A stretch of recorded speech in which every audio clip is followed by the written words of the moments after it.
sacrificio, de lo que prometí. Al ver Jehová que Jonás arrepentido clamaba, le dio otra oportunidad, con su poder ordenó, y el gran pez, niño, ¿y qué creen que pasó? Pues el gran pez lo vomitó, y vino un pez grande, muy grande, y se lo tragó, y se lo tragó, porque Jonás no obedeció la palabra de Dios.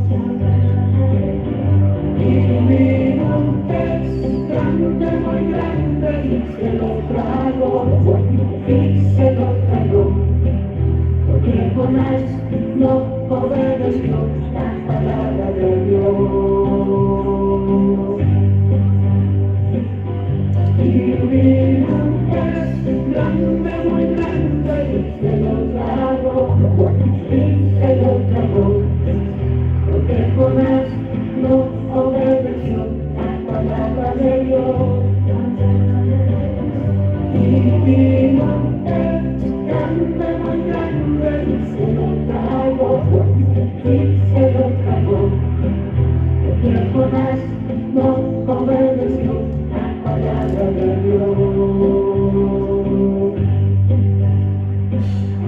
Y vino un pez grande, muy grande. Ahora, díganme ustedes, ¿qué sucedió? Muy bien. Y Jonás a Nínive. Nínive fue la ciudad a la cual Dios envió a Jonás a predicar las buenas nuevas de salvación. La palabra de Dios.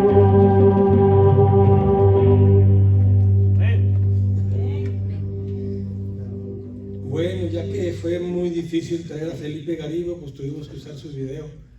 Muy bonito, prácticamente tenemos toda la historia muy conocida la historia de Jonás, ¿cierto? Y para el que no la relaciona muy bien, pues ahí está el videíto, tenemos muy bonito el relato. Cabe mencionar que hoy la estructura homilética de este sermón va enfocada a darles algunas nuevas perspectivas de los porqués de algunas cosas que a veces no entendemos. Y como siempre es mi compromiso es tratar de enseñarles algo nuevo, de algo que ustedes han escuchado desde que son niños, quizás en el catecismo, quizás en el adventismo, en donde hayan crecido. Casi todos conocen la historia de Jonás. Y he escuchado hermanas que dan un tema y hacen la mención de Jonás y dicen, y la ballena que se comió a Jonás. Primera lección, la Biblia jamás dice que es una ballena, aunque pudo haber sido una ballena, porque para Dios nada es imposible. ¿Quién sobrevive en el vientre de un pez 3 días y 3 noches? Cuando Dios determina algo sucede, pero se cree que en realidad no es una ballena. Las ballenas no tienen una tráquea tan grande para tragarse a un ser humano. Ellas comen unos planctons, unos pescaditos y unas algas muy pequeñas, porque su tráquea, su garganta es pequeña, a pesar de que pareciera que es un gran animalote. Ellas no pueden tragar objetos muy grandes. Se consideraría posible que fuera un cachalote. El cachalote es una especie también de ballena enorme que sí tiene una buena tráquea y también navega por el Mediterráneo, vive en el Mediterráneo. Se puede considerar como una gran posibilidad de que el cachalote haya sido el que se devoró a Jonás. Lo cierto es de que muchas veces nosotros tenemos la tendencia a huir. ¿De qué huimos? Cuando tú huyes, ¿qué te hace huir? Parece que tenemos una falla técnica. ¿Qué hago? ¿Me lo cambio? Bendito, ya está prendido, ¿verdad? Benditos los técnicos allá, Sami y su compañía, Cajari, bueno, gracias. Ok, volvemos. ¿A qué le huimos? A las cosas usualmente que le tenemos miedo. Yo no le huyo a algo que no le tengo miedo. a los que somos, en algún tiempo tenemos la experiencia de haber colportado, qué cosa tan difícil es entrar a una casa de patio largo, con barda abierta y sin letreros que te adviertan de peligros. Pues uno entra con su portafolito, con su mochilito para vender libros, literatura, y a mitad del camino del patio hacia la puerta te vas encontrando un gran pastor alemán con una dentadura hermosa que te está saludando, y descubres que no tiene cadena, que no tiene hilo, que no tiene nada que lo amarra. Óigame, usted se convierte en un verdadero atleta. Usted huye, usted corre, si acaso, porque algunos con el miedo, ¿cómo se quedan? Se quedan congelados, inmovilizados. Yo le agradezco a Dios que a mí el miedo nunca me ha paralizado. Si no, no estuviera predicando. Me han correteado muchos perros de todos los tamaños. Los chiquillos, pues no me preocupan, aunque una vez un chihuahua brincó tan alto que me mordió aquí, por la quijada. No me lo esperaba, pero el chiquillo bravucón, y de un brinco pegó y me clavó la mordida. Ay, ay, ay. Entonces hay cosas que son impresionantes. ¿A qué le tienes miedo? ¿A qué le huyes? Los hombres a lo largo de la historia han conquistado imperios, reinos, enfrentan todo tipo de peligro, enfrentan todo tipo de situaciones adversas en la naturaleza, tormentas, montañas, ríos, nieves, condiciones climáticas adversas, ejércitos impresionantes, guerreros admirables. Dicen las leyendas que hasta dragones. Pero cuando una mujer hermosa se le pone enfrente, le tiemblan las piernas. Así somos los seres humanos. A veces, en lugar de conquistar, huimos. Bueno, a mí me temblaron las piernas, pero yo no huí. Y ustedes saben el resto, ¿verdad? Dice el pastor Dave Davidson en su libro Jonás, el libro visto desde adentro, en su página 60.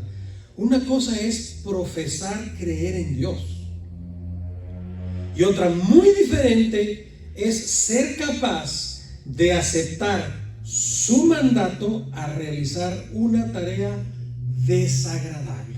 Nadie duda en confiar en Dios, pero realizar una tarea desagradable a veces es diferente. Y Dios a veces nos manda a hacer tareas muy desagradables, muy desagradables. Les voy a invitar a que vayan a Génesis capítulo 10. No veo que prenda esta flechita verde, no le veo nada. Y no me está funcionando, así que mis técnicos, por favor, échenme la mano. Ya me cambiaron el micrófono, necesito ayuda en el control remoto. Mientras nos vamos a Génesis capítulo 10. No me está trabajando. Ahí tenemos la historia del primer imperio, de la primera estructura, podríamos decir reino, establecido en la antigüedad. Entonces no veo movimiento en los técnicos del sonido y yo sigo batallando con la maquinita. Así es de que, por favor, Génesis 10 lo tienen. Vamos a leer desde el capítulo 6 en adelante. Dice que los hijos de Cam eran Cus, gracias, Misraim, Fud y Canaán. Ok, vámonos a ir sobre la línea de Cus. Dice que los hijos de Cus eran Seba, Avila, Sapta, Rama, Sapteca. Algunas veces se aburren unos con las genealogías. A mí me encantan las genealogías porque tienen ciertas conexiones históricas, y algunos papás son tan crueles que sacan cada nombre para ponerle a sus hijos de aquí, ¿verdad? Imagínate llamarte Sapteca.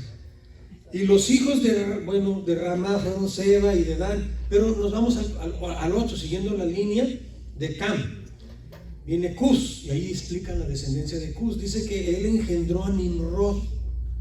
Me llama la atención cuando veo las genealogías, porque las genealogías muchas veces mencionan su nombrecito y ya, puro nombre. Pero aquí a Nimrod le dedican varios versículos. Dice que él llegó a ser el primer poderoso en la tierra. Aquí tenemos al primer emperador. Número 9, versículo 9. Dice que este Nimrod fue vigoroso cazador. Mi traducción dice delante de Jehová, el hebreo dice en contra de Jehová. Sí, déjenme la fotito que estaba esa está bien.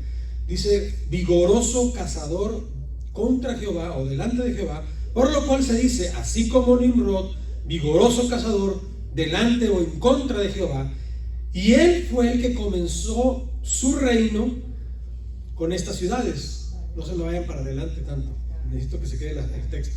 ¿Y quién tiene el control? Porque luego me pierdo. Nos vamos al 10. Y fue el comienzo de su reino. ¿Dónde comenzó su reino? Aquí tenemos al fundador de esa antiquísima ciudad llamada Babel. Muchos años después, cientos y cientos de años después, Babel se volvió a convertir en un imperio en época de Daniel con el rey Nabucodonosor, y hace poquito tuvimos un hermoso e impresionante drama que nuestros muchachos y hermanos hicieron. Pero aquí tenemos el fundador de esta ciudad, es Nimrod. Y aquí viene Sammy, garantizándome el éxito en este asunto. ¿Sí? Perfecto. Muchas gracias, Sammy.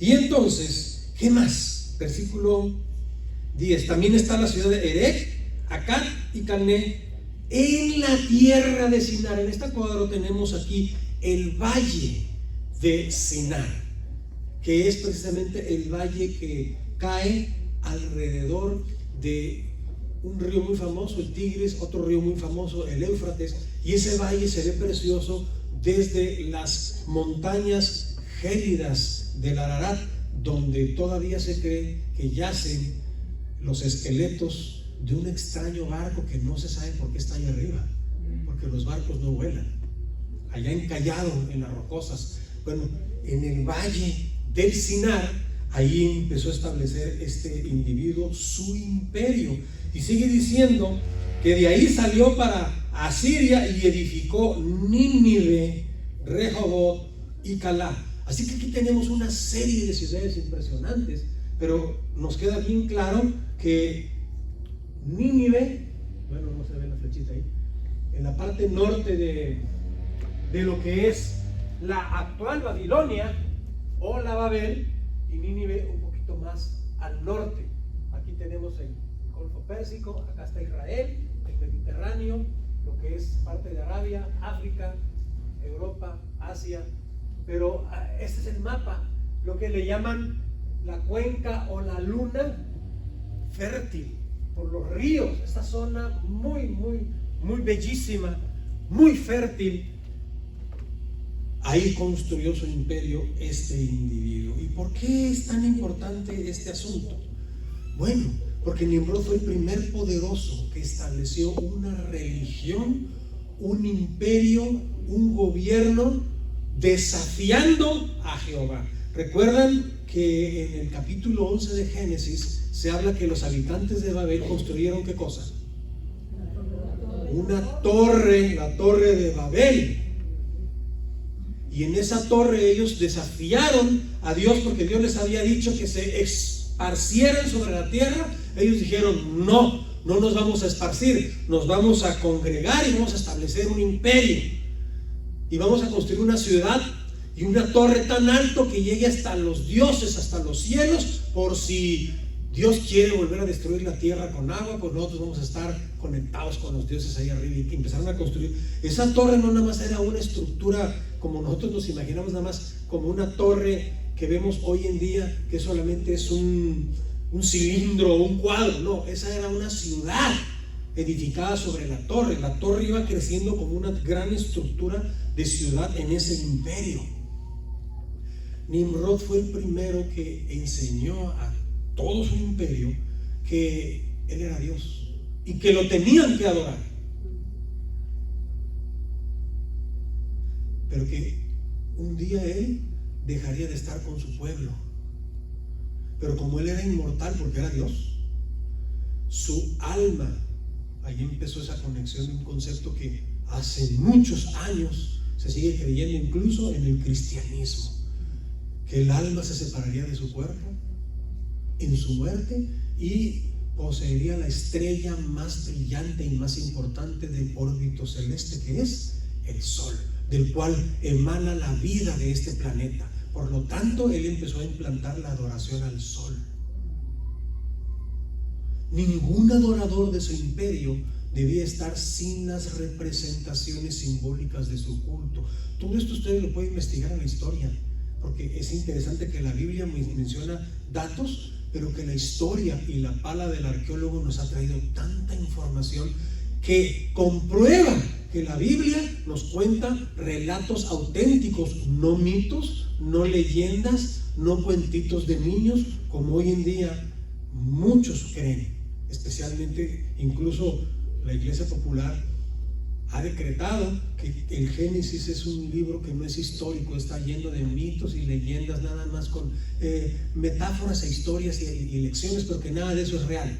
Y se niega el diluvio, se niega el creacionismo, y se niegan muchas cosas, y se niegan también esto que les estoy contando, pero la historia no cambia, nada más porque un poco de líderes no las quieren contar diferente. Y la pala del arqueólogo sigue dándonos evidencias de que la Biblia nos cuenta una historia real. Amén.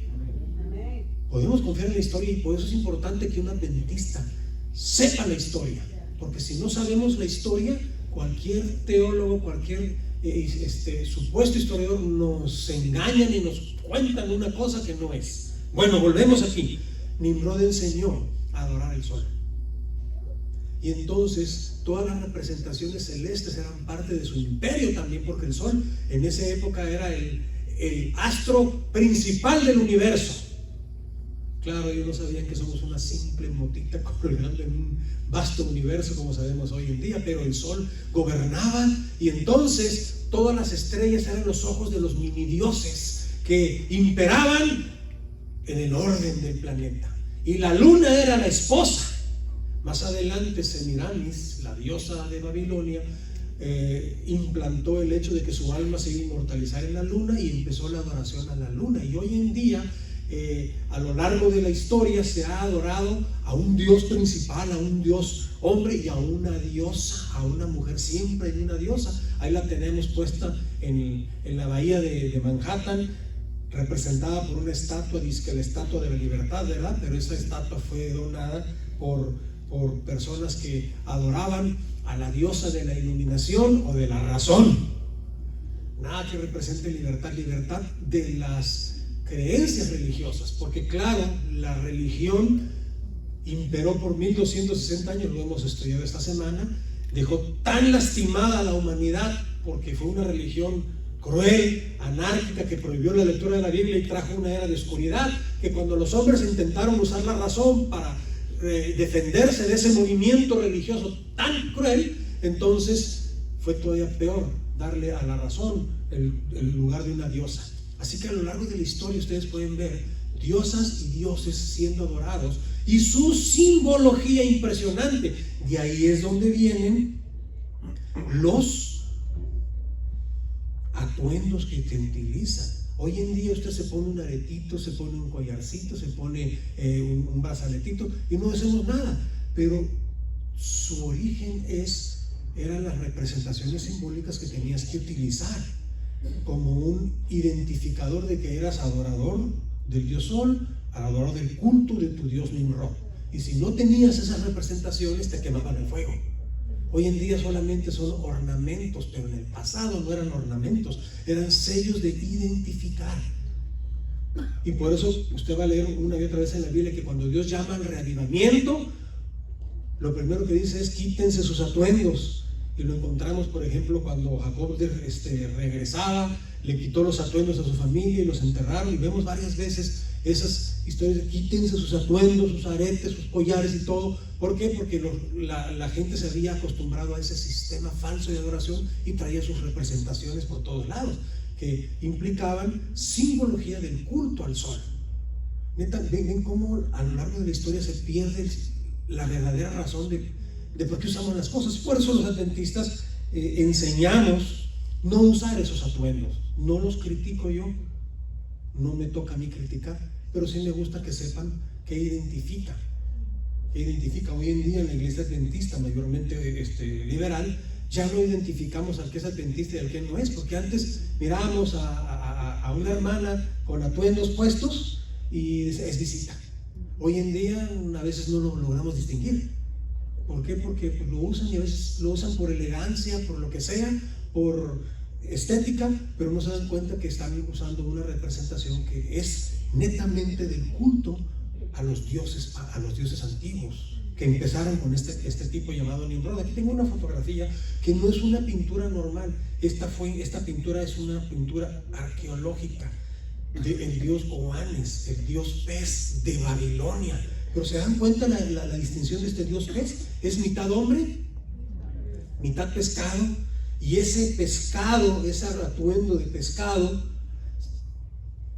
cae sobre todo el cuerpo, cabeza y todo. Entonces, ¿por qué? ¿De dónde viene esta representación del misterioso regreso de Nimrod? Porque cuando asesinaron a Nimrod, lo arrojaron al río, al Éufrates, lo asesinaron ahogado. Y entonces los creyentes decían que Nimrod emergería como un pescado para ir al sol. Entonces el sol y el pescado llegaron a ser dioses importantes en la cultura antigua. Eran la representación del medio pie. No me la cambien todavía, o yo les estoy cambiando. Aquí, por ejemplo, tenemos dos representaciones más. Tenemos, por ejemplo, en la cultura, y hago una pausa, debe haber mostrado la fotografía que tengo, donde tengo, ¿se acuerdan cuando Babel construía la torre y Dios dijo: hasta aquí les voy a permitir, porque estaban imperando esta idolatría enorme en contra de Dios? Entonces Dios confundió las lenguas y se esparcieron como el plan original de Dios: espárcense por el mundo. Al esparcirse, iba un grupo de verdaderos adoradores de Dios, pero también iba una gran cantidad de adoradores paganos, adoradores a otros dioses, adoradores de Nimrod. Y el concepto del pez y el concepto del sol se permearon, el concepto de la adoración a los astros se permearon y se regaron también. Por ejemplo, hasta la India encontramos a Vishnu, que es un dios pez, y es el símbolo del sol levantándose al amanecer. Y uno dice: ¿y qué tiene que ver el pescado con el sol? Bueno, porque esa era la creencia antigua. Es como hoy en día en la Pascua, se andan dando cuenta que celebran la Pascua y salen los niños con conejitos a buscar huevos. ¿Qué tiene que ver el huevo con el conejito? Los conejitos no ponen huevos. Porque todo viene de una cultura antigua, y a veces nosotros lo hacemos por diversión, por lo que sea, pero todo tenía un propósito en la antigüedad que era parte de la liturgia, en cómo se adoraban a los dioses. Acá tenemos, por ejemplo, en el pescado más pequeño, en Egipto se le llamó Isis a la diosa del Nilo, que era la encarnación de un pez. Y volvemos a lo mismo: ¿qué tiene que ver el pez con el sol? El hombre, la cultura sigue expandiéndose. Nos vamos a la cultura grecorromana, donde Poseidón o Neptuno es representado mitad hombre y mitad pez, y es el gobernador de las profundidades del mar, porque la mitología enseña que las fuerzas malignas también habitan en las profundidades del mar. No es remoto creer que a lo mejor Satanás tenga su trono en algún lugar allá en las profundidades del mar, aunque él trabaja mucho mejor acá entre los gobiernos nuestros. En el Apocalipsis se dice que donde está el trono de Satanás se ubica en un lugar específico, en un tiempo específico de la historia. Pero notan cómo a veces los que estudiamos un poquito la mitología griega y la historia antigua vamos encontrando muchas cosas interesantes. Por ejemplo, en su libro Nínive y Babilonia, del doctor y arqueólogo Layard, uno de mis mejores profesores, este individuo tomó fotografías. No se las mandaron, él estuvo allí, él tocó, él midió, él sintió, él tomó estas fotografías, en su libro las publica y coloca el atuendo de un sacerdote asirio. Y notan su perfil. En su mano derecha tiene una pieza con un líquido. En el trasfondo, no sé si ustedes logran distinguir el sol y una media luna creciente, los símbolos de sus dioses principales, el sol y la luna en estado creciente. Y entonces tiene el atuendo del pez cayendo hacia su espalda como una mitra. El mitraísmo fue la religión más antigua que adoraba al sol. ¿Y qué tiene que ver el pez? Bueno, porque el fundador fue un hombre que sobrevivió del agua, venció el agua y se inmortalizó en el sol. Entonces es impresionante. Y lo que me llama la atención, la cosita que tiene en la mano derecha era una pieza que usaban los sacerdotes para esparcirle agua a sus adoradores y bendecirlos, porque era el dios pez. Ahora, ven las conexiones de muchas prácticas de nuestras religiones modernas que son más antiguas que el mismo Nimrod, podríamos decir. Aquí tenemos una foto un poquito más lejana para que vean el atuendo completo del pescado, donde los sacerdotes paganos son representados como medios peces en un relieve de piedra de un templo asirio en el Museo de Pérgamo, en Berlín, en Asiria. ¿Se acuerdan dónde estaba Nínive? Bueno, vayan atando las conexiones. Aquí tenemos otra fotografía interesante. Este fue un dibujo del dios dragón, dios pez. Otra vez, cuando somos pensadores y vemos un poquito, decimos, ¿y esto qué tiene que ver? Bueno, hay que ir a las raíces. Claramente pintado con su mitra y su atuendo completo. Y hoy nos llegan más fotografías. Y aquí viene la conexión. Durante el Imperio Grecorromano se mezcla el culto a Mitras, el dios Sol. ¿Cuán importante? Y por eso se usaba una mitra en forma de pescado como autoridad. No cualquiera la podía utilizar.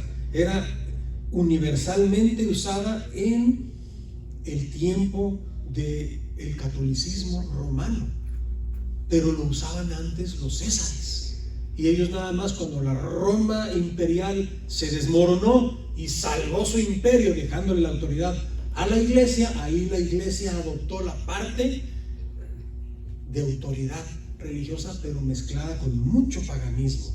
Y del otro lado tenemos a Cibeles, la misteriosa diosa del Asia Menor y de Siria, también con una mitra episcopal sobre su cabeza. Entonces uno dice, ¿qué conexiones y por qué siempre tiene una mitra? Una hermana una vez me dijo, ahora entendí de dónde viene lo del sombrero ese que usa la máxima autoridad religiosa de la Iglesia Católica. No la estoy criticando, solamente les estoy describiendo hechos históricos con relación a lo que es importante que les voy a mostrar en la palabra de Dios. Y es por eso que la máxima autoridad de la Iglesia Católica usa un atuendo de autoridad sobre su cabeza.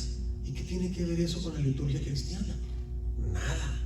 Recuerden que los historiadores consideran a la Iglesia Católica Apostólica Romana como no una iglesia cristiana, sino una iglesia neobabilónica. Así la consideran los historiadores. Muchos sacerdotes, amigos míos, cuando yo estaba estudiando en el seminario, ellos decían que ellos no son cristianos, los cristianos son los que apostataron. Entonces, pero corrigieron esa conceptualización que confundía a la hermandad y ahora sí dicen que son cristianos. Pero prácticamente la liturgia y las enseñanzas católicas, mayormente antibíblicas, no hacen de esta institución una institución cristiana. Y entonces su liturgia es mayormente basada en raíces paganas idólatras. Ahora sí, nos vamos a Jonás, capítulo 1, versículo 3. Y un pastor, ¿y eso qué tiene que ver todo esto con Jonás? Miren, esto es bien interesante, me apasiona. Versículo 3. Jonás se levantó para huir de la presencia de Jehová. Bueno, ¿cuál es el contexto? Dios le dijo, quiero que vayas a predicar a Nínive. Y Jonás dijo, Nínive, yo me voy a Tarsis, la actual España, al otro lado, opposite side. ¿Por qué? Ya lo vamos a mencionar. El texto dice huir de la presencia de Dios. Noten los verbos claves. Se fue a Tarsis. Como si yéndose a Tarsis se puede huir de la presencia de Dios. Y descendió a Jope. Cuando huimos de la presencia de Dios, empezamos un camino en descenso. Y huyó y halló una nave que partió para Tarsis, y pagando el precio, cuando huimos de la presencia de Dios y caemos en un sendero que va en descenso, vamos a pagar el precio. Y él dice que lo pagó. Entró en la barca para irse en ella a Tarsis, lejos de la presencia de Jehová. Para los amantes de la homilética, aquí hay un sermón perfecto para establecer 4 puntos de predicación. Las implicaciones de huir de Dios, que te llevan a un camino descendente al cual tienes que pagar un precio y que siempre te dejará lejos de la presencia de Dios. Así que, hermanos laicos, ahí tienen un buen sermón. No lo voy a predicar hoy, pero estoy tomando algunas bases. Hoy es más que nada una exposición teológica, una clase con mensajes y actualizaciones que la iglesia necesita aprender, y qué mejor que usar el sábado a mediodía cuando está la mayoría. Aquí tenemos algunas definiciones de términos del libro de Jonás que te van a ayudar a entender mejor el libro. Jonás significa en hebreo paloma, y las palomas eran usadas como instrumentos para llevar un mensaje. Dios ya había elegido a Jonás como su mensajero. Tarsis significa la voluntad humana. Y hago una pausa y te pregunto esta mañana, ¿dónde está tu Tarsis esta mañana? Porque muchas veces la voluntad humana quiere imperar sobre la voluntad de Dios en tu vida. Nínive es la voluntad divina en esta historia. La tormenta son problemas y dificultades que todos pasamos, algunos en este momento más grandes que otros, ¿verdad? Y luego el gran pez significa, la mayoría lo aplica como el gran problema. Yo en esta ocasión estoy dando la aplicación de la providencia, porque si es el pez, Dios no lo pone. O sea, Jonás no era Aquaman. Jonás se hubiera ahogado. Y ahí se hubiera acabado todo. Una serie de decisiones que Satanás quería que Jonás tomara para acabar con su vida, Dios se las redime a través de su providencia. ¿No eso es maravilloso?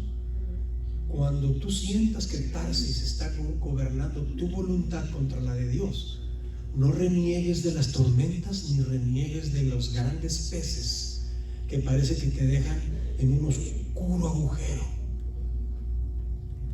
Ora, ora, ora, y Dios te dará el discernimiento de sus caminos y endereza tus caminos, y verás la gloria de Dios en medio de la oscuridad más densa de todos tus problemas. Ahora, ¿qué cosas causan la desobediencia? Porque hay causas que traen la desobediencia, y yo voy a proponerles que el libro de Jonás nos presenta 3 causas fundamentales. Tenemos el temor a la crueldad de los asirios, prejuicios y rencores hacia los asirios, y una ausencia de vocación ministerial. Explico. ¿Por qué le tenía miedo a la crueldad de los asirios? Porque los asirios habían conquistado su pueblo, habían gobernado y conquistado Israel, y los asirios históricamente se sabe que eran crueles, crueles, crueles. Miren, un ejemplo. Imagínate, Javier, que tú fueras judío y yo asirio. ¿Sabes lo que yo como soldado asirio te iba a hacer? Primero te iba a agarrar, te iba a golpear con todas mis fuerzas, te iba a lastimar con todos mis armamentos hasta que sangraras. Pero primero te iba a quitar tu ropa y todo te iba a hacer desnudo, al rayo de mi Dios, el sol. Y ya que estuviera sangrando, te iba a arrancar la piel. Sin piel te iba a dejar al rayo del sol. Y por si fuera poco, te iba a poner un poco de sal para que te arda más.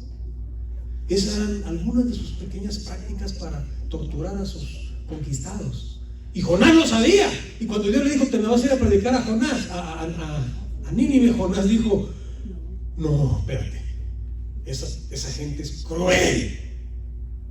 No era vergüenza, era miedo, pánico, terror. Segundo, tenía prejuicios y rencores. ¿Cómo le voy a predicar a esos tipos que hicieron trizas mi nación, a mi gente, a mi familia? Y yo no quiero que esa gente conozca del amor de Dios, que se chicharen en el infierno, que se mueran. ¿No has leído los salmos cómo David describe sus frustraciones hacia sus enemigos y le dice a Dios que se mueran, que sus hijos se despedacen, que las mujeres aborten? Y una descripción terrible de sus enemigos. ¿No te has sentido alguna vez así? Oye, ¿cómo me cae gordo esta gente? Ojalá se le pudra la lengua a esa mujer chismosa, a ese desgraciado. Y empezamos a sacar ese hervor que Jonás lo sintió. Yo creo que nos identificamos, porque aquí nadie tiene aritos acá arriba, Tenemos genio, tenemos carácter, y cuando nos los tocan, que no me toquen, dice, porque se me sale lo indio. Tenemos genio. Pues Jonás lo tenía, y la historia nos lo revela, que el libro termina y el tipo haciendo berrinches. Y además él no tenía realmente una vocación ministerial.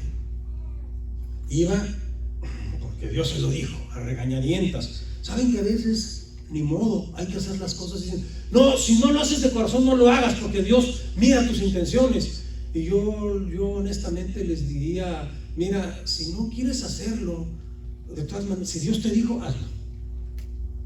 Aunque no tengas ganas, hazlo. Porque ¿cuántas veces vas al trabajo y haces cosas que tu jefe te dice que hagas y tú no quieres hacerlo? ¿Cuántas veces en la mañana tu almohada y tu cama están tan ricas que tú no quieres ir a trabajar, pero tienes que ir a trabajar? ¿Cuántas veces aguantas las groserías de tus compañeros superiores y de tus jefes solamente porque sabes que necesitas ese trabajo, necesitas ese salario, y te aguantas y lo haces? Hacemos muchas cosas con desganas. Bueno, a veces hay que hacer las cosas sin ganas cuando Dios te las pide, porque Dios las pide. Él es el jefe y Él sabe por qué las pide. Más vale que cambie tu corazón, pero si te lo pidió Dios, aunque sea regañadientas, porque Jonás fue a Nínive y miren cómo le fue. No te vaya a mandar Dios una tormentita o un pescadito para cambiar tus actitudes. Cámbialas en oración, viniendo a la iglesia con tranquilidad y en paz. ¿Para qué provocamos a Dios? Analicemos bien lo importante de obedecer a Dios, porque miren estas 5 implicaciones que hay de la desobediencia. 5. Te aleja de Dios, te lleva en descenso, tiene un precio y casi siempre es muy elevado, siempre te produce pérdidas, no de vez en cuando, siempre vas a tener pérdidas. Y 5, termina en tragedias. Entonces mejor alíñate. En Mateo 8:31 hay un texto en la Biblia que me impresiona mucho. Voy a leer desde el 28. Cuando llegó a la otra orilla, a la tierra de los Gadarenos, vinieron a su encuentro 2 endemoniados que salían de los sepulcros, feroces en gran manera, tanto que nadie podía pasar por aquel camino. Imagínate. Y clamaron diciendo: ¿qué tienes contra nosotros, Jesús, Hijo de Dios? ¿Has venido para atormentarnos antes de tiempo? Mire qué interesante, estos tipos conocían muy bien las profecías de las 2300 tardes y mañanas que estudiamos esta semana, porque ahí se menciona la fecha y hasta la hora en que el Mesías iba a morir. ¿Qué hacía Jesús entre ellos si todavía no había llegado esa hora? Ellos sabían que era el día de su fin, de su poder absoluto. Y Jesús andaba ahí en Gadara antes de la hora, antes de tiempo. Bueno, versículo 30, estaban paciendo lejos de ellos un hato de cerdos, y los demonios le rogaron diciendo: si nos echas fuera, permítenos ir a aquel hato de cerdos. ¿Por qué? Los demonios nunca están en paz. Si nos dan duro en los caminos de Dios, no se te ocurra vivir en tus propios caminos según tu propia voluntad, porque los demonios están listos para atraparte. Dios los refrena, pero ellos dicen: dame chancecito, mira, ya no está caminando contigo, ya te negó, quiere hacer lo que se le pegue la gana, dame chancecito, nomás, unas cuantas leccioncitas le voy a dar yo, mira, úsame. Y a veces eso se convierten en tus tormentas y en tus grandes peces. Y algunos no regresan, algunos no salen del agua, ahí se quedan. Aquí hay unos pensamientos que quiero compartirles, sacados de literatura que habla sobre el asunto de Jonás. Dice: cuando hemos desobedecido, cuando hemos tratado de escapar de las convicciones que Dios nos ha producido, cuando Dios ha dicho una cosa y nosotros hacemos otra, eso podría haber sido también el final para nosotros. Es que a veces creemos tanto en el amor y la bondad y la misericordia de Dios, los cuales es lindo creer, pero excedemos y jugamos con ella.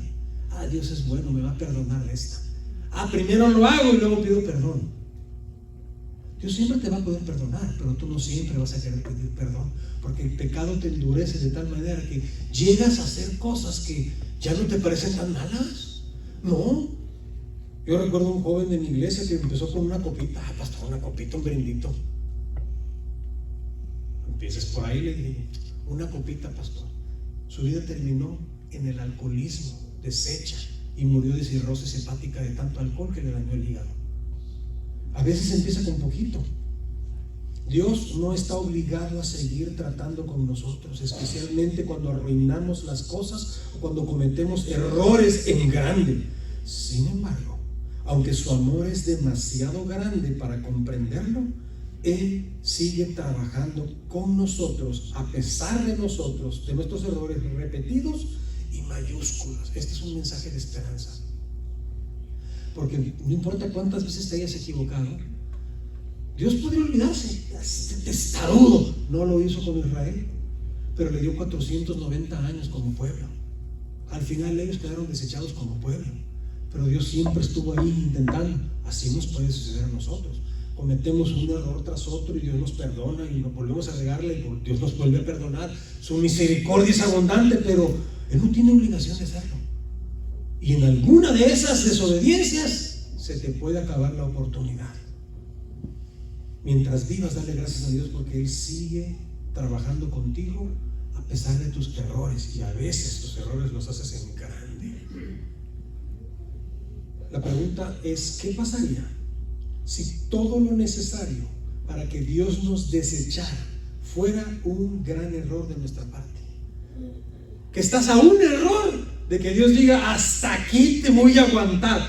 ¿Y cuál fue el gran y último error de Israel? No fue haber clavado a Jesús. Tuvo 3 años y medio todavía para arrepentirse, pero negar el evangelio de Jesús y apedrear a Esteban fue el último error que Dios le permitió al pueblo de Israel como pueblo, y lo desechó como pueblo. Nosotros podemos estar repitiendo un error tras otro y Dios en un momento dado te va a desechar. Ten mucho cuidado. Aquí tengo este pensamiento, dice, a pesar de que Jonás rechazó a Dios, Dios no lo había rechazado. ¿No es bonito? Dios lo siguió. Dios te sigue a ti también. No importa cuán insistentemente lo hayas rechazado, no importa cuánto huyas de Él, es un eterno enamorado que te buscará hasta conquistarte. Me encanta este pensamiento, porque cuidado que somos testarudos. ¿Cuáles son nuestras excusas, nuestras razones válidas para huir de Dios? ¿A qué le tenemos miedo de comprometernos con Dios? Si Él es más grande que todos nuestros problemas, ¿por qué huyo? Aquí tengo una cita del libro del actual rector de la Universidad de Montemorelos, fue mi maestro de homilética. Se titula Libérate, dale una oportunidad al Espíritu Santo. El pastor Castillo dice, muchas veces nos parece estar acorralados en medio de tantas pruebas y dificultades. Llegamos a sentirnos incompetentes. Ya no puedo. Nos dan ganas de abandonar la carrera y huir a un lugar donde nadie nos conozca, y así olvidarnos de nuestra misión. En Alcohólicos Anónimos yo aprendí algo, no porque fui para un tratamiento, nunca tomé alcohol, pero he ido a terapias. Ahí dice, donde quiera que vayas estás tú. A veces queremos huir, me quiero ir a donde nadie me conozca. He pasado tan malo aquí, nadie me quiere. Me voy a largar al otro lado del mundo, y se largan al otro lado del mundo, pero se llevan a ellos mismos. A veces el problema somos nosotros. Le preguntaron al gran conferencista del siglo antepasado, a L. Moody, ¿cuál es la persona más difícil para usted? Y él dijo, Dwight L. Moody. Confróntate a ti mismo, porque a donde quiera que vayas, a donde quieras aparentemente huir de Dios, estás tú. Así que no hay lugar. Aquí tengo una cita del Camino a Cristo muy bonita que dice, el pecado tiene un costo elevado. Jonás pagó su pasaje con dinero, pero casi terminó pagándolo con su vida. El pasaje a Tarsis prometía un boleto solamente de ida a la libertad, pero terminó con una aterradora tormenta. Aquí yace la trampa del pecado. Promete escapatorias, pero arruina vidas. Solo la confianza en Dios puede hacernos navegar con seguridad a través de las tormentas del pecado que nos azotan. El Camino a Cristo, página 100. Apartarnos de la comisión o de las órdenes divinas. Condujo a Jonás a una jornada en descenso. Eligió conscientemente ir en la dirección opuesta a la que Dios quería que él fuera. Rechazó deliberadamente las instrucciones que Dios le dio. Tarsis es un símbolo de los lugares distantes de Dios. Cuando nos apartamos de los caminos del Señor, siempre iniciamos una jornada en descenso. Cuando Dios nos promete en Isaías 30:21, entonces tus oídos oirán a tus espaldas palabra que diga: este es el camino, andad por él, no eches a mano derecha ni a mano izquierda. Dios nos promete que nos va a dirigir. Distingues en este momento en qué oportunidades conscientemente decidiste ir en contra de lo que Dios te dijo. Tú sabes que Dios te está diciendo algo. ¿Y dónde lo sabemos? En la palabra de Dios. No confíes en tus sueños. No, es que fíjese que yo soñé. Ese sueño, ¿dónde apoya sus principios? La palabra de Dios. Ahí te indica cómo comer, cómo llevar una vida saludable, cómo conducirnos, cómo hablar, qué hablar, en qué pensar. Y eso nos ayuda a crear carácter para sabias decisiones. Y nosotros realmente sabemos en qué momento. Tú has escuchado la voz, ¿verdad? Vas a hacer algo y oyes una voz. No es audible, la encuentras adentro de ti, esa vocecita que te dice no. Muchachos, hermanos, caballeros, esa hermosa dama que de repente volteas a ver y más hermosa de lo que te imaginaste.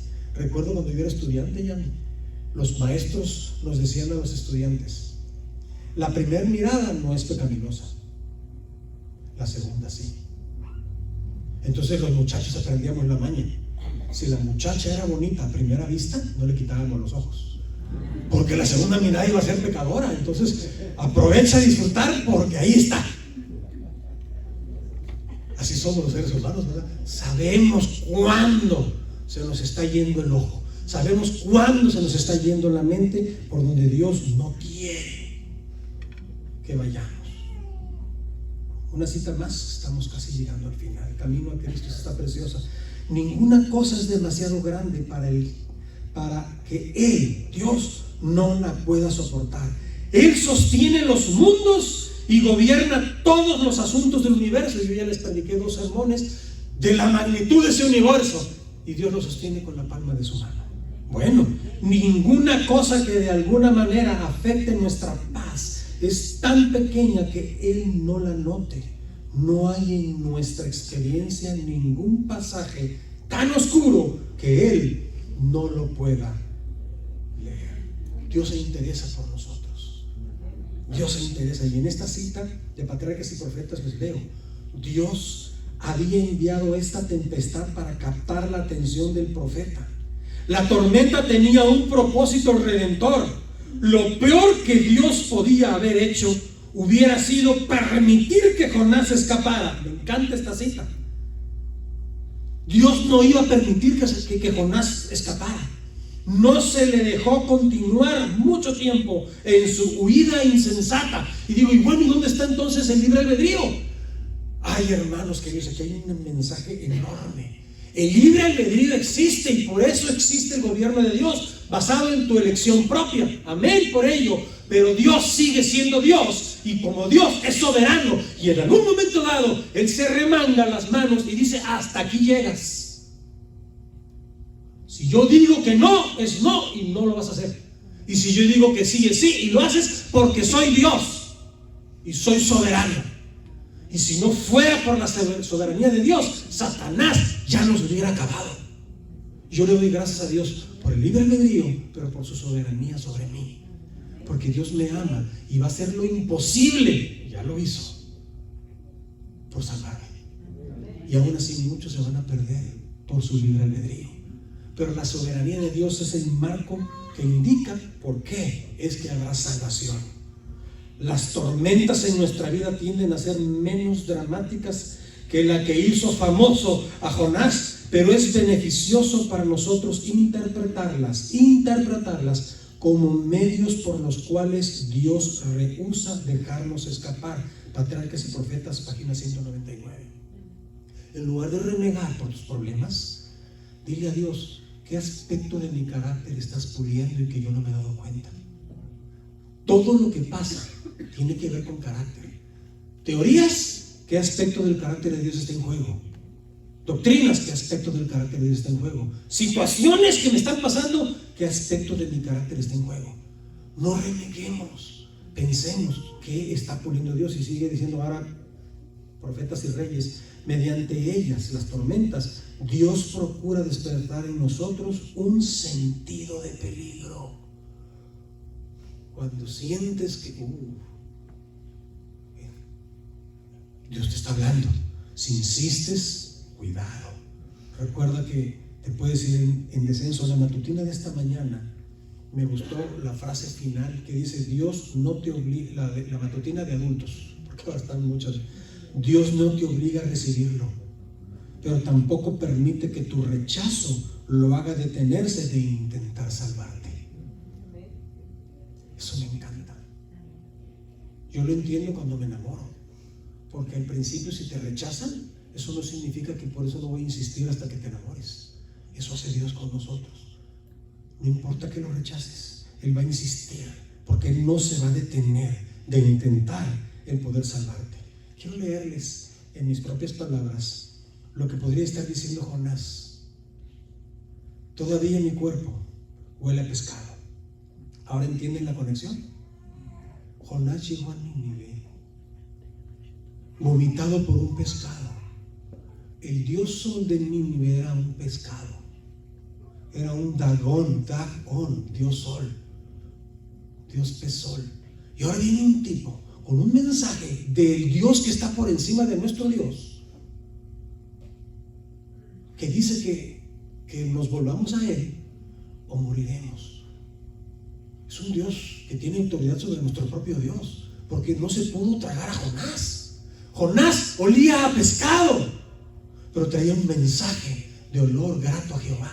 ¿Entienden la conexión? Dios sabía lo que estaba haciendo con los errores de Jonás y los utilizó para preparar el terreno en Jonás, en sus oyentes. ¿Entiendes? Porque a veces los problemas, por eso cuando tengas un problema, todo sucede con un propósito.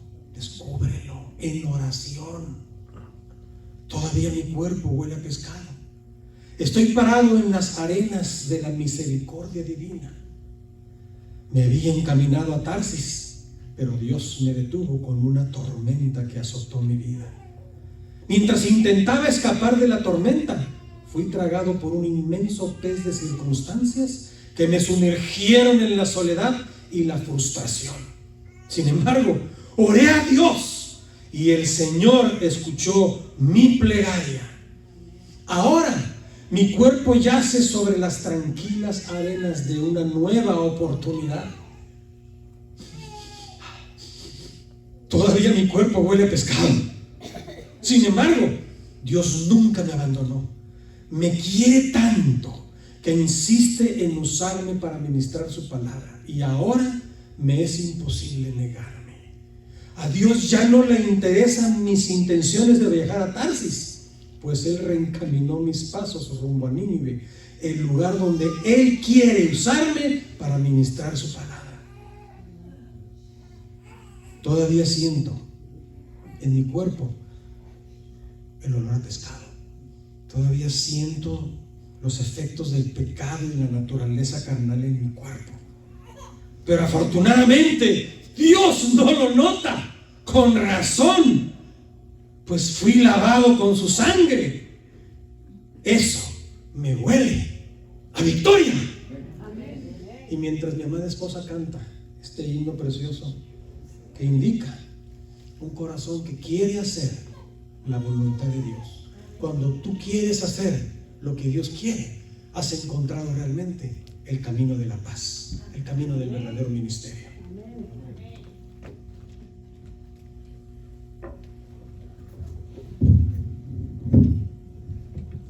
Feliz y bendecido sábado. Este canto es para honra y gloria de Dios. Yo quiero lo que Dios quiera.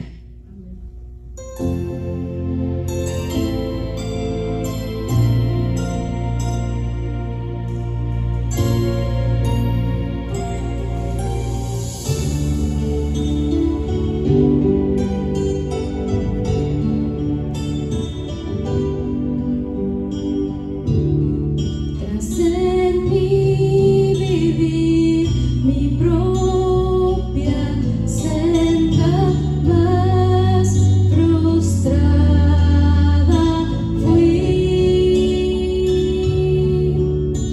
Hoy puedo entender el paso hacia ti, tu perfecta voluntad.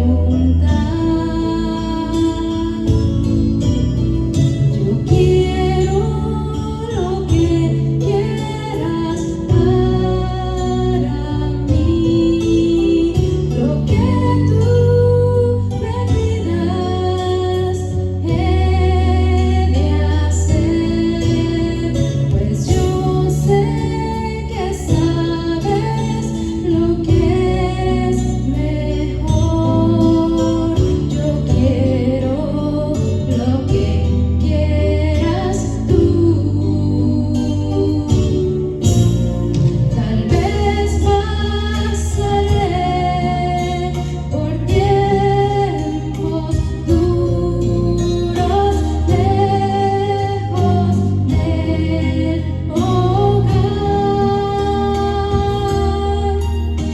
mas tras la aflicción el gozo vendrá, pues tu amor me guardará.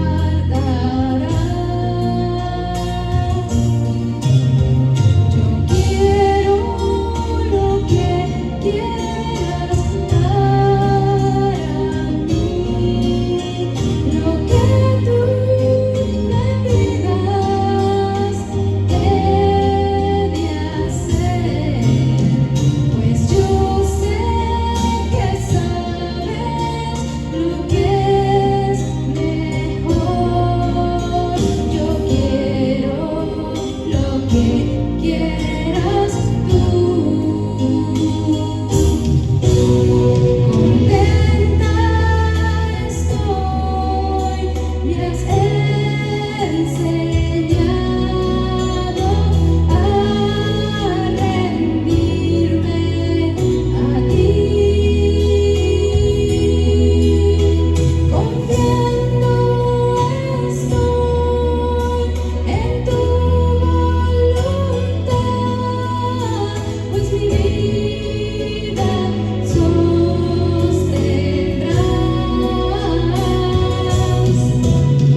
Yo quiero lo que quieras para mí, lo que tú me pidas he de hacer, pues yo sé que sabes lo que es mejor.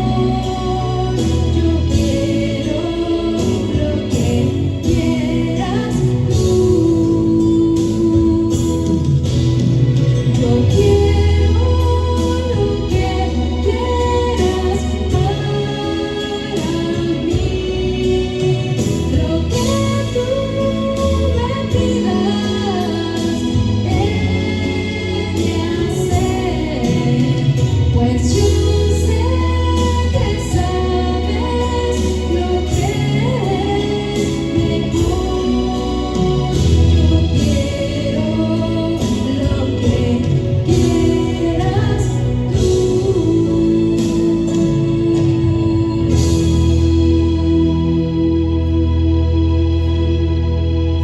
Amén. Qué difícil es poner en práctica lo que Dios nos dice. Todo el sermón y durante el canto, Dios me estaba diciendo algo, me estaba resistiendo y no me voy a resistir. Usualmente no hago esto, pero siento que Dios me ha pedido que lo haga desde antes de que predicara, todo el sermón y ahora durante el canto. Hay comida, así que estén tranquilos, vamos a comer. Se van a ir muchos a la montaña, el programa de jóvenes. Parece que dicen que los viejitos no quieren ir. Aquí va a haber un bando de oración en la sociedad de jóvenes para los que no se quieran ir. Me imagino que alguien se va a quedar, pero la mayoría se va a ir. Pero necesito hacer algo que Dios me está pidiendo que haga. Permíteme. Tirsa. Y tu muchacho, y creo que es tu nuera, y el bebecito pueden venir. Yo sé que a veces les da pena a la gente pasar, pero necesito que vengan, porque vamos a terminar orando, pero quiero hacer una oración muy especial por Tirsa, por su muchacho, por su nieta. La niña que viene siendo, no la ubico, es tu nuera, ¿verdad? No importa, si ella no quiere pasar, no lo obligues. No, ella puede escuchar la oración y recibir la bendición desde ahí, ¿verdad? Pero ¿cómo negarme si desde que empecé a predicar Dios me está diciendo, diles que vengan, quiero que les des una bendición? ¿Saben que Tirsa estaba en esta iglesia desde más chiquilla? Y muchos la conocen, ella se acuerda de muchos de ustedes. Y ella está volviendo. Y yo estoy seguro que tú estás en el estómago de algún gran pez, enfrentando grandes tormentas, pero tienes una linda familia. Mira qué belleza de nieto. Y me imagino que tienen que planearlo, presentarlo. No lo han presentado, ¿verdad? Tienen que planearlo, ponte de acuerdo con el pastor y todo, para presentarlo delante del Señor, para que este niño sea una bendición. Miren qué chulada el muchachito, enséñale a la gente. Se despertó temprano, yo lo vi hace rato dormidito. Nos vamos a poner de pie, hermanos, vamos a pedir una bendición por todos, por una forma especial por Tirsa. Y la Biblia dice, tu descendencia será bendita. Amén. Al final, toda la lucha que estés pasando, yo no sé todos los detalles, el Señor me pidió que orara por ti en esta hora. Dios te va a usar todos esos problemas, pero Dios te va a utilizar y los va a transformar en grandes bendiciones, y tu descendencia también será bendita. Nosotros nos arrodillamos, y la congregación, si quiere arrodillarse también, voy a pedir la bendición por ustedes.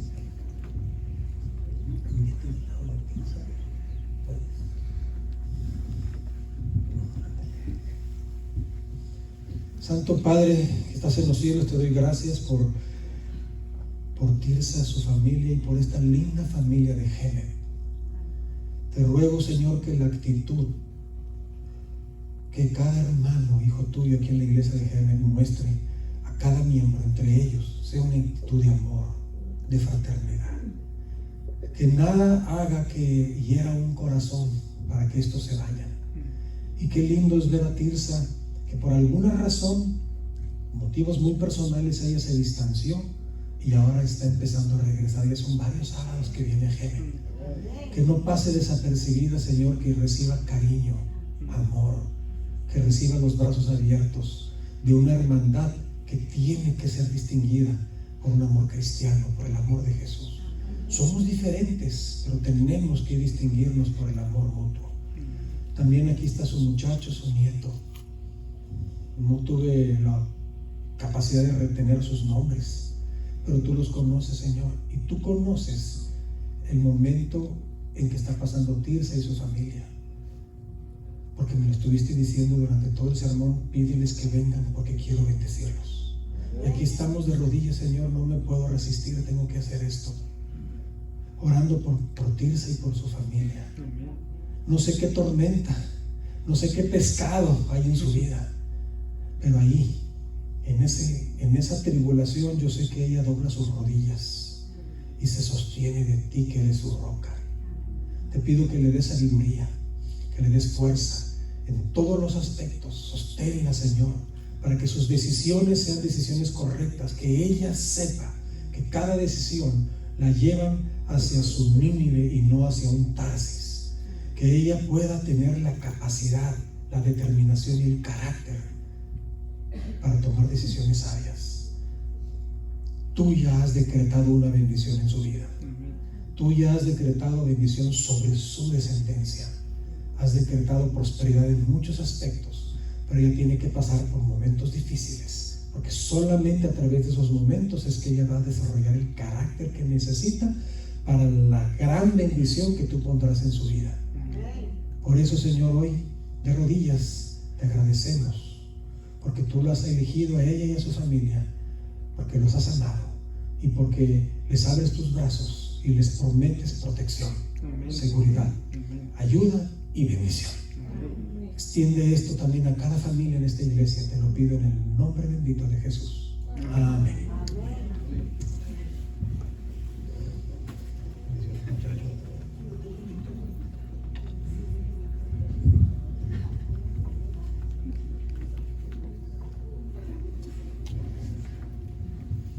Bueno, los veo en el comedor y los saludo a la salida. Feliz sábado. ¿Quiere que ore por la comida? ¿No?